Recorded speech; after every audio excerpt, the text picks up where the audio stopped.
All right, let's talk about energy, work, and machines. You see these things in action literally everywhere, every single day. And today, we're going to break it all down and master the basics, all in just 5 minutes. You ready?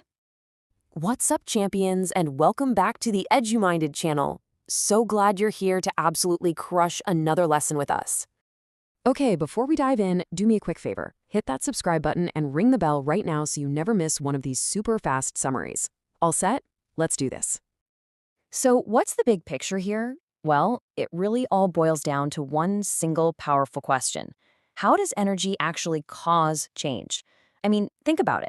This one idea is the key that unlocks, well, pretty much everything we're about to cover. All right, first things first. We've got to start with the absolute basics. So what is energy really? You know, at its heart, the definition is super simple. Energy is just the ability to cause change. That's it. A car moving? That's a change. Water boiling? That's a change. Heck, even you thinking right now is a change in your brain. And guess what drives all of it? Yep, energy. So energy basically hangs out in two main states. First up, you've got kinetic energy. That's the energy of motion. Think of a sprinter dashing down a track. And then there's potential energy. This is the cool one. It's stored energy, just kind of waiting to be unleashed. Like a stretched rubber band, you know? And if you want the perfect example of these two working together, look no further than a roller coaster. When that cart is sitting at the very, very top of a huge hill, it is just jam-packed with potential energy. But the second it starts to rush down, bam! All that potential energy transforms into kinetic energy, pure motion. It's this awesome, constant dance between the two. But wait. Kinetic and potential are just the two states of energy. Energy also shows up in a ton of different forms. You've got chemical energy, which is what's in your food and in batteries. There's radiant energy, beaming from the sun. Electrical energy, powering up your phone. Thermal energy, which is just heat. And of course, the powerhouse, nuclear energy. Okay, so we've got all these different forms of energy floating around. But how do they connect? How do they interact? Well, that brings us to energy transformations and an unbreakable law of the universe. And that law is one of the most important in all of science, the law of conservation of energy. The easiest way to think about it is like this. The universe has a fixed amount of energy. That's it. You can't make more, you can't get rid of it. All you can ever do is change it from one form to another. Let's follow the journey of some energy to see how this works. It all starts here in a field of corn. The plants soak up radiant energy from the sun. That's sunlight. Through photosynthesis, they convert that solar energy and store it as chemical energy right inside the corn. Okay, step 2. That chemical energy, which has now been turned into biofuel, gets pumped into a race car. The engine fires up and boom, a massive rapid transformation happens. That chemical energy explodes into kinetic energy, which makes the car fly down the track. But it also turns into thermal energy, that's heat from the engine, and sound energy, that awesome roar. See, the energy wasn't lost, it just changed into a bunch of different forms. And this brings us to a super important point, something you'll definitely see on a test.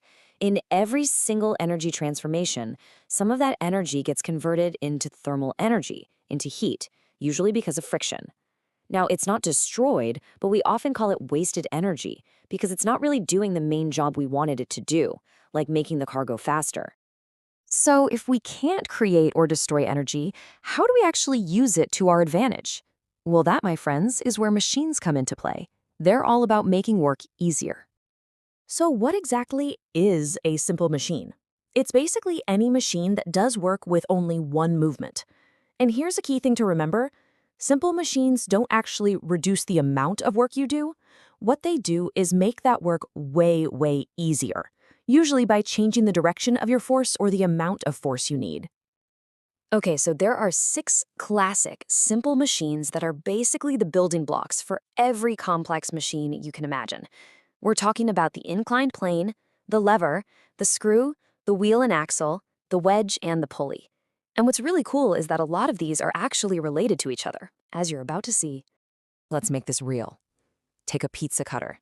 That's a wedge. It's just 2 inclined planes stuck together, pushing the pizza apart. Or what about a bottle cap? That's a screw. which is really just an inclined plane wrapped around a cylinder. I'm telling you, these things are hiding in plain sight everywhere you look. Now, a pulley system, like the one this window washer is using, it's a perfect example of making work easier. He pulls down on the rope, and the pulley system changes that force to lift him up. And if you add more pulleys to the system, you can actually reduce the effort he needs to pull with. The trade-off is he'll have to pull a lot more rope, but hey, it's easier. But how can we tell how good a machine is at its job? Well, that's where we measure something called efficiency. It's a really simple idea. It's the ratio of useful work you get out of a machine compared to the total work you put in, and we always show it as a percentage. So, for instance, let's say you put 100 joules of work into that pulley system, but you only get 95 joules of useful work out of it, like lifting the person. That means its efficiency is 95%. So where the other 5% go? It was probably lost as heat, thanks to friction in the spinning pulleys. All right, we have covered a ton of ground. I think it's time to put your new knowledge to the test with our challenge question. Ready? Here it is.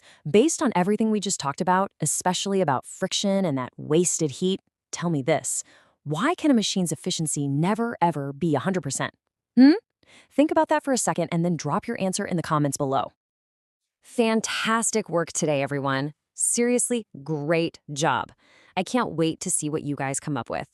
The whole eduminded team and I will be down in the comments, checking out your answers and chatting with you. And always remember our motto here: learn smart, not hard, and understand your lesson in minutes. We'll catch you in the next summary.